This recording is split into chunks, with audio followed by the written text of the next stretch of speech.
श्रीमद् भागवत महापुराण द्वितीय स्कंद 7वां अध्याय। भगवान के लीला अवतारों की कथा। ब्रह्मा जी कहते हैं, अनंत भगवान ने प्रलय के जल में डूबी हुई पृथ्वी का उद्धार करने के लिए समस्त यज्ञमय वराह शरीर ग्रहण किया। आदि दैत्य हिरण्याक्ष जल के अंदर ही लड़ने के लिए उनके सामने आया। जैसे इंद्र ने अपने वज्र से पर्वतों के पंख काट डाले थे, वैसे ही वराह भगवान ने अपने दाढ़ों से उसके टुकड़े टुकड़े कर दिए। फिर उन्हीं प्रभु ने रुचि नामक प्रजापति की पत्नी आकुति के गर्भ से सुयज्ञ के रूप में अवतार ग्रहण किया। उस अवतार में उन्होंने दक्षिणा नाम की पत्नी से सुयम नाम के देवताओं को उत्पन्न किया और तीनों लोकों के बड़े बड़े संकट हर लिए। इसी से स्वयंभूव मनु ने उन्हें हरि के नाम से पुकारा। नारद कर्दम प्रजापति के घर देवहूति के गर्भ से 9 बहनों के साथ भगवान ने कपिल के रूप में अवतार ग्रहण किया। उन्होंने अपनी माता को उस आत्मज्ञान का उपदेश किया जिससे वे इसी जन्म में अपने हृदय के संपूर्ण मल, तीनों गुणों की आसक्ति का सारा कीचड़ धोकर कपिल भगवान के वास्तविक स्वरूप को प्राप्त हो गई। महर्षि अत्रि भगवान को पुत्र रूप में प्राप्त करना चाहते थे। उन पर प्रसन्न होकर भगवान ने उनसे एक दिन कहा कि मैंने अपने आप को तुम्हें दे दिया। इसी से अवतार लेने पर भगवान का नाम दत्त या दत्तात्रेय पड़ा। उनके चरण कमलों के पराग से अपने शरीर को पवित्र करके राजा यदु और सहस्त्रार्जुन आदि ने योग की भोग और मोक्ष दोनों ही सिद्धियां प्राप्त की। नारद, सृष्टि के प्रारंभ में मैंने विविध लोकों को रचने की इच्छा से तपस्या की। मेरे उस अखंड तप से प्रसन्न होकर उन्होंने तप अर्थ वाले सन नाम से युक्त होकर सनक, सनंदन, सनातन और सनत कुमार के रूप में अवतार ग्रहण किया। इस अवतार में उन्होंने प्रलय के कारण पहले कल्प के भूले हुए आत्मज्ञान का ऋषियों के प्रति यथावत उपदेश किया, जिससे उन लोगों ने तत्काल परम तत्व का अपने हृदय में साक्षात्कार कर लिया। धर्म की पत्नी दक्ष कन्या मूर्ति के गर्भ से वे नर नारायण के रूप में प्रकट हुए। उनकी तपस्या का प्रभाव उन्हीं के जैसा है। इंद्र की भेजी हुई काम की सेना अप्सराएं उनके सामने जाते ही अपना स्वभाव खो बैठी। वे अपने हाव भाव से उन आत्मस्वरूप भगवान की तपस्या में विघ्न नहीं डाल सकी। नारद, शंकर आदि महानुभाव अपनी रोष भरी दृष्टि से कामदेव को जला देते हैं, परंतु अपने आप को जलाने वाले असह्य क्रोध को वे नहीं जला पाते। वही क्रोध नर नारायण के निर्मल हृदय में प्रवेश करने के पहले ही डर के मारे कांप जाता है। फिर भला उनके हृदय में काम का प्रवेश तो हो ही कैसे सकता है। अपने पिता राजा उत्तानपाद के पास बैठे हुए 5 वर्ष के बालक ध्रुव को उनकी सौतेली माता सुरुचि ने अपने वचन बाणों से बेध दिया था। इतनी छोटी अवस्था होने पर भी वे उस ग्लानि से तपस्या करने के लिए वन में चले गए। उनकी प्रार्थना से प्रसन्न होकर भगवान प्रकट हुए और उन्होंने ध्रुव को ध्रुव पद का वरदान दिया। आज भी ध्रुव के ऊपर नीचे प्रदक्षिणा करते हुए दिव्य महर्षिगण उनकी स्तुति करते रहते हैं। कुमार्गगामी वेन का ऐश्वर्य और पौरुष ब्राह्मणों के हुंकार रूपी वज्र से जलकर भस्म हो गया। वह नरक में गिरने लगा। ऋषियों की प्रार्थना पर भगवान ने उसके शरीर मंथन से पृथु के रूप में अवतार धारण कर उसे नरकों से उबारा और इस प्रकार पुत्र शब्द को चरितार्थ किया। उसी अवतार में पृथ्वी को गाय बनाकर उन्होंने उससे जगत के लिए समस्त औषधियों का दोहन किया। राजा नाभि की पत्नी सुदेवी के गर्भ से भगवान ने ऋषभ देव के रूप में जन्म लिया। इस अवतार में समस्त आसक्तियों से रहित रहकर अपनी इंद्रियों और मन को अत्यंत शांत करके एवं अपने स्वरूप में स्थित होकर समदर्शी के रूप में उन्होंने जड़ों की भांति योगचर्या का आचरण किया। इस स्थिति को महर्षि लोग परमहंस पद अथवा अवधूतचर्या कहते हैं। इसके बाद स्वयं उन्हीं यज्ञ पुरुष ने मेरे यज्ञ में स्वर्ण के समान कांति वाली हयग्रीव के रूप में अवतार ग्रहण किया। भगवान का वह विग्रह वेदमय, यज्ञमय और सर्वदेवमय है। उन्हीं की नासिका से श्वास के रूप में वेदवाणी प्रकट हुई। चक्षुष मनवंतर के अंत में भावी मनु सत्यव्रत ने मत्स्य रूप में भगवान को प्राप्त किया था। उस समय पृथ्वी रूप नौका के आश्रय होने के कारण वे ही समस्त जीवों के आश्रय बने। प्रलय के उस भयंकर जल में मेरे मुख से गिरे हुए वेदों को लेकर वे उसमें विहार करते रहे। जब मुख्य मुख्य देवता और दानव अमृत की प्राप्ति के लिए क्षीर सागर को मथ रहे थे, तब भगवान ने कच्छप रूप में अपनी पीठ पर मंद्राचल धारण किया। उस समय पर्वत के घूमने के कारण उसकी रगड़ से उनकी पीठ की खुजलाहट थोड़ी मिट गई, जिससे वे कुछ क्षणों तक सुख की नींद सो सके। देवताओं का महान भय मिटाने के लिए उन्होंने नरसिंह रूप का धारण किया। फड़कती हुई भौहों और तीखी दाढ़ों से उनका मुख बड़ा भयावना लगता था। हिरण्यकशिपु उन्हें देखते ही हाथ में गदा लेकर उन पर टूट पड़ा। इस पर भगवान नरसिंह ने दूर से ही उसे पकड़कर अपनी जांघों पर डाल लिया और उसके छटपटाते रहने पर भी अपने नखों से उसका पेट फाड़ डाला। बड़े भारी सरोवर में महाबली ग्राह ने गजेंद्र का पैर पकड़ लिया। जब बहुत थककर वह घबरा गया, तब उसने अपनी सूंड में कमल लेकर भगवान को पुकारा। हे आदि पुरुष, हे समस्त लोकों के स्वामी, हे श्रवण मात्र से कल्याण करने वाले। उसकी पुकार सुनकर अनंत शक्ति भगवान चक्रपाणि गरुड़ की पीठ पर चढ़कर वहां आए और अपने चक्र से उन्होंने ग्राह का मस्तक उखाड़ डाला। इस प्रकार कृपा परवश भगवान ने अपने शरणागत गजेंद्र की सूंड पकड़कर उस विपत्ति से उसका उद्धार किया। भगवान वामन अदिति के पुत्रों में सबसे छोटे थे, परंतु गुणों की दृष्टि से वे सबसे बड़े थे, क्योंकि यज्ञ पुरुष भगवान ने इस अवतार में बलि के संकल्प छोड़ते ही संपूर्ण लोकों को अपने चरणों से ही नाप लिया था। वामन बनकर उन्होंने 3 पग पृथ्वी के बहाने बलि से सारी पृथ्वी ले तो ली, परंतु इससे यह बात सिद्ध कर दी कि सन्मार्ग पर चलने वाले पुरुषों को याचना के सिवा और किसी उपाय से समर्थ पुरुष भी अपने स्थान से नहीं हटा सकते, ऐश्वर्य से च्युत नहीं कर सकते। दैत्यराज बलि ने अपने सिर पर स्वयं वामन भगवान का चरणामृत धारण किया था। ऐसी स्थिति में उन्हें जो देवताओं के राजा इंद्र की पदवी मिली, इसमें कोई बलि का पुरुषार्थ नहीं था। अपने गुरु शुक्राचार्य के मना करने पर भी वे अपनी प्रतिज्ञा के विपरीत कुछ भी करने को तैयार नहीं हुए, और तो क्या, भगवान का तीसरा पग पूरा करने के लिए उनके चरणों में सर रखकर उन्होंने अपने आप को भी समर्पित कर दिया। नारद, तुम्हारे अत्यंत प्रेम भाव से परम प्रसन्न होकर हंस के रूप में भगवान ने तुम्हें योग, ज्ञान और आत्म तत्व को प्रकाशित करने वाले भगवत धर्म का उपदेश किया। वह केवल भगवान के शरणागत भक्तों को ही सुगमता से प्राप्त होता है।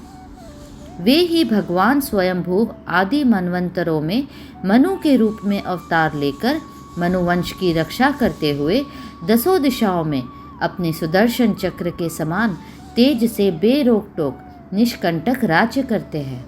तीनों लोकों के ऊपर सत्यलोक तक उनके चरित्रों की कमनीय कीर्ति फैल जाती है, और उसी रूप में वे समय समय पर पृथ्वी के भारभूत दुष्ट राजाओं का दमन भी करते रहते हैं।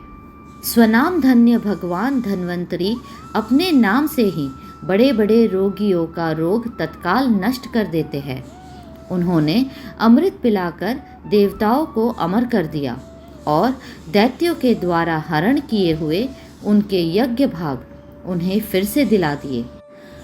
उन्होंने ही अवतार लेकर संसार में आयुर्वेद का प्रवर्तन किया। जब संसार में ब्राह्मण द्रोही आर्य मर्यादा का उल्लंघन करने वाले नारकीय क्षत्रिय अपने नाश के लिए ही दैववश बढ़ जाते हैं और पृथ्वी के कांटे बन जाते हैं, तब भगवान महापराक्रमी परशुराम के रूप में अवतीर्ण होकर अपनी तीखी धार वाले फरसे से 21 बार उनका संहार करते हैं।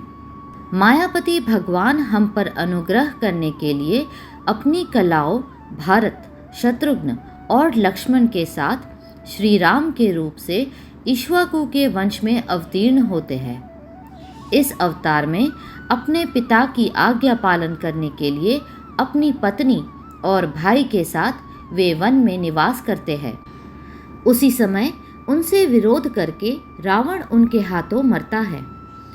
त्रिपुर विमान को जलाने के लिए उद्यत शंकर के समान जिस समय भगवान राम शत्रु की नगरी लंका को भस्म करने के लिए समुद्र तट पर पहुंचते हैं, उस समय सीता के वियोग के कारण बढ़ी हुई क्रोधाग्नि से उनकी आंखें इतनी लाल हो जाती है कि उनकी दृष्टि से ही समुद्र के मगरमच्छ, सांप और ग्राह आदि जीव जलने लगते हैं और भय से थर थर कांपता हुआ समुद्र झटपट उन्हें मार्ग दे देता है। जब रावण की कठोर छाती से टकराकर इंद्र के वाहन ऐरावत के दांत चूर चूर होकर चारों ओर फैल गए थे, जिससे दिशाएं सफ़ेद हो गई थी, तब दिग्विजयी रावण घमंड से फूलकर हंसने लगा था।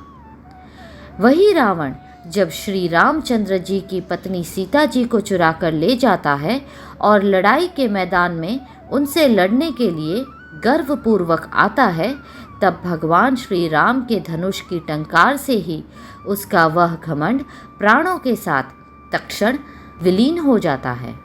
जिस समय झुंड के झुंड दैत्य पृथ्वी को रौंद डालेंगे, उस समय उसका भार उतारने के लिए भगवान अपने सफ़ेद और काले केश से बलराम और श्री कृष्ण के रूप में कलावतार ग्रहण करेंगे। वे अपनी महिमा को प्रकट करने वाले इतने अद्भुत चरित्र करेंगे कि संसार के मनुष्य उसकी लीलाओं का रहस्य बिल्कुल नहीं समझ सकेंगे। बचपन में ही पूतना के प्राण हर लेना, 3 महीने की अवस्था में पैर उछालकर बड़ा भारी छगड़ा उलट देना और घुटनों के बल चलते चलते आकाश को छूने वाले यमलार्जुन वृक्षों के बीच में जाकर उन्हें उखाड़ डालना, ये सब ऐसे कर्म हैं जिन्हें भगवान के सिवा और कोई नहीं कर सकता। जब कालिया नाग के विष से दूषित हुआ यमुना जल पीकर बछड़े और गोप बालक मर जाएंगे, तब वे अपनी सुधामयी कृपा दृष्टि की वर्षा से ही उन्हें जीवित कर देंगे और यमुना जल को शुद्ध करने के लिए वे उसमें विहार करेंगे तथा विष की शक्ति से जीभ लपलपाते हुए कालिया नाग को वहाँ से निकाल देंगे। उसी दिन रात को जब सब लोग वहीं यमुना तट पर सो जाएंगे और दावाग्नि से आसपास का मुंज का वन चारों ओर से जलने लगेगा, तब बलराम जी के साथ वे प्राण संकट में पड़े हुए व्रजवासियों को उनकी आंखें बंद कराकर उस अग्नि से बचा लेंगे। उनकी यह लीला भी अलौकिक ही होगी। उनकी शक्ति वास्तव में अचिंत्य है। उनकी माता उन्हें बांधने के लिए जो जो रस्सी लाएंगी, वही उनके उदर में पूरी नहीं पड़ेगी, 2 अंगुल छोटी ही रह जाएगी तथा जम्भाई लेते समय श्री कृष्ण के मुख में 14 भुवन देखकर पहले तो यशोदा भयभीत हो जाएगी, परंतु फिर वे संभल जाएंगी। वे नंद बाबा को अजगर के भय से और वरुण के पाश से छुड़ाएंगे। मय दानव का पुत्र व्योमासुर जब गोप बालों को पहाड़ की गुफा में बंद कर देगा, तब वे उन्हें भी वहां से बचा लाएंगे। गोकुल के लोगों को जो दिन भर तो काम धंधों में व्याकुल रहते हैं और रात को अत्यंत थक कर सो जाते हैं, साधनाहीन होने पर भी वे अपने परम धाम में ले जाएंगे। निष्पाप नारद, जब श्री कृष्ण की सलाह से गोप लोग इंद्र का यज्ञ बंद कर देंगे, तब इंद्र व्रज भूमि का नाश करने के लिए चारों ओर से मूसलाधार वर्षा करने लगेंगे। उससे उनकी तथा उनके पशुओं की रक्षा करने के लिए भगवान कृपा परवश हो 7 वर्ष की अवस्था में ही 7 दिनों तक गोवर्धन पर्वत को एक ही हाथ से छत्रक पुष्प यानी कुकुरमुत्ते की तरह खेल खेल में ही धारण किए रहेंगे। वृंदावन में विहार करते हुए रास करने की इच्छा से रात के समय जब चंद्रमा की उज्जवल चांदनी चारों ओर छिटक रही होगी, अपनी बांसुरी पर मधुर संगीत की लंबी तान छेड़ेंगे। उससे प्रेम विवश होकर आई हुई गोपियों को जब कुबेर का सेवक शंखचूंड हरण करेगा, तब वे उसका सर उतार लेंगे।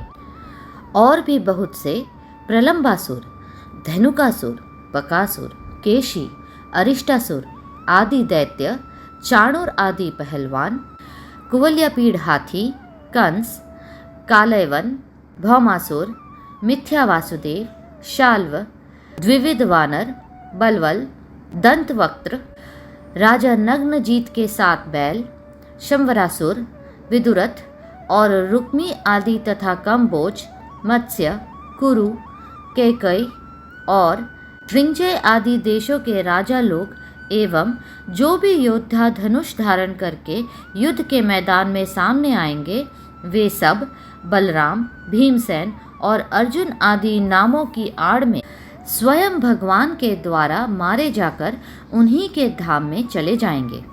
समय के फेर से लोगों की समझ कम हो जाती है, आयु भी कम होने लगती है। उस समय जब भगवान देखते हैं कि अब ये लोग मेरे तत्व को बतलाने वाली वेदवाणी को समझने में असमर्थ होते जा रहे हैं, तब प्रत्येक कल्प में सत्यवती के गर्भ से व्यास के रूप में प्रकट होकर वे वेद रूपी वृक्ष का विभिन्न शाखाओं के रूप में विभाजन कर देते हैं। देवताओं के शत्रु दैत्य लोग भी वेद मार्ग का सहारा लेकर मैदानव के बनाए हुए अदृश्य वेग वाले नगरों में रहकर लोगों का सत्यानाश करने लगेंगे। तब भगवान लोगों की बुद्धि में मोह और अत्यंत लोभ उत्पन्न करने वाला वेश धारण करके बुद्ध के रूप में बहुत से उपधर्मों का उपदेश करेंगे। कलयुग के अंत में जब सत्पुरुषों के घर भी भगवान की कथा होने में बाधा पड़ने लगेगी, ब्राह्मण, क्षत्रिय तथा वैश्य पाखंडी और शूद्र राजा हो जाएंगे। यहाँ तक कि कहीं भी स्वाहा, स्वधा और वषटकार की ध्वनि, देवता पितरों के यज्ञ श्राद्ध की बात तक नहीं सुनाई पड़ेगी। तब कलयुग का शासन करने के लिए भगवान कल की अवतार ग्रहण करेंगे। जब संसार की रचना का समय होता है, तब तपस्या, 9 प्रजापति, मरीचि आदि ऋषि और मेरे रूप में जब सृष्टि की रक्षा का समय होता है, तब धर्म, विष्णु, मनु, देवता और राजाओं के रूप में तथा जब सृष्टि के प्रलय का समय होता है, तब अधर्म, रुद्र तथा क्रोधवश नाम के सर्प एवं दैत्य आदि के रूप में सर्वशक्तिमान भगवान की माया विभूतियाँ ही प्रकट होती है।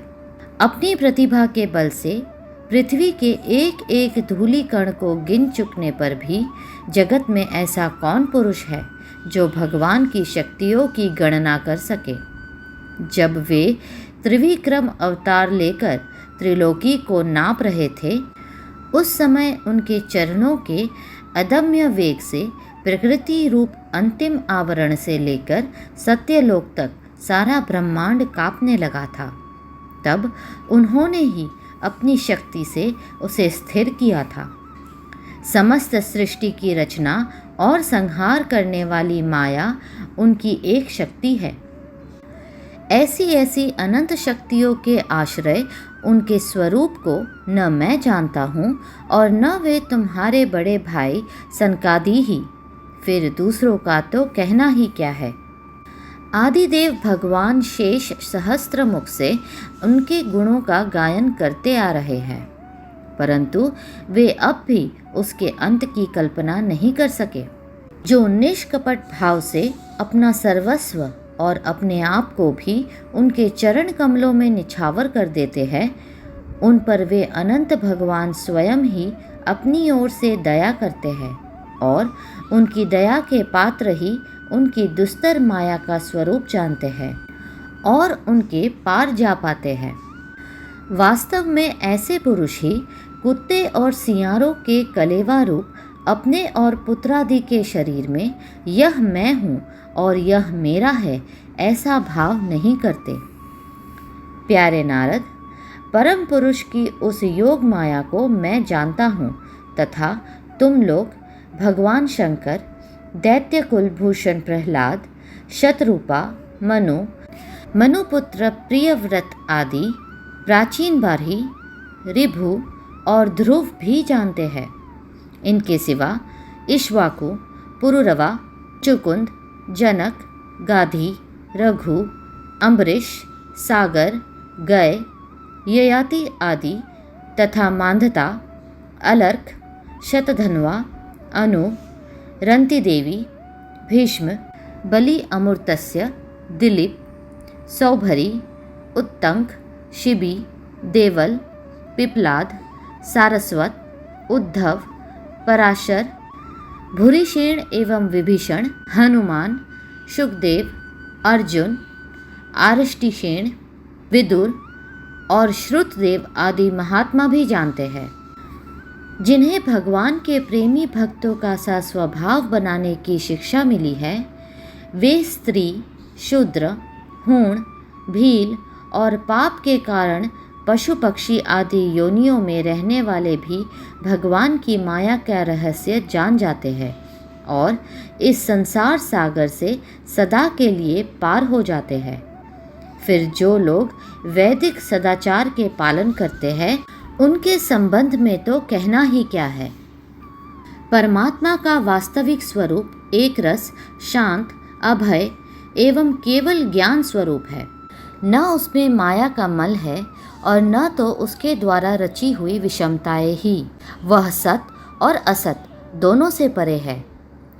किसी भी वैदिक या लौकिक शब्द की वहाँ तक पहुँच नहीं सकता, और तो क्या स्वयं माया भी उसके सामने नहीं जा पाती, लजाकर भाग खड़ी होती है।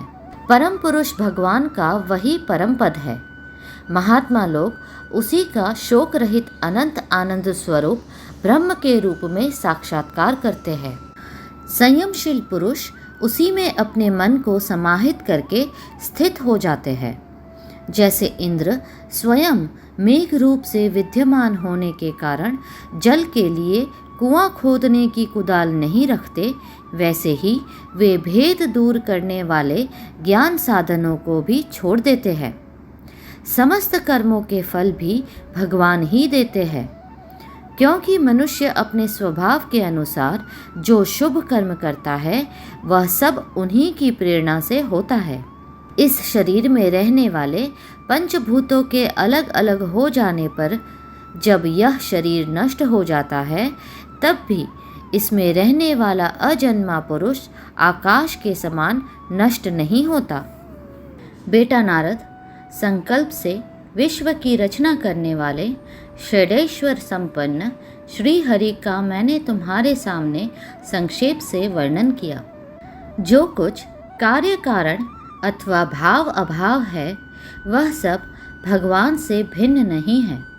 फिर भी भगवान तो इससे पृथक भी है ही। भगवान ने मुझे जो उपदेश किया था वह यही भगवत है। इसमें भगवान की विभूतियों का संक्षिप्त वर्णन है। तुम इसका विस्तार करो। जिस प्रकार सबके आश्रय और सर्वस्वरूप भगवान श्री हरि में लोगों की प्रेममयी भक्ति हो, ऐसा निश्चय करके इसका वर्णन करो। जो पुरुष भगवान की अचिंत्य शक्ति माया का वर्णन या दूसरे के द्वारा किए हुए वर्णन का अनुमोदन करते हैं अथवा श्रद्धा के साथ नित्य श्रवण करते हैं, उनका चित्त माया से कभी मोहित नहीं होता। अगला अध्याय शीघ्र ही साझा होगा। कृपया करके लाइक, सब्सक्राइब और शेयर करें।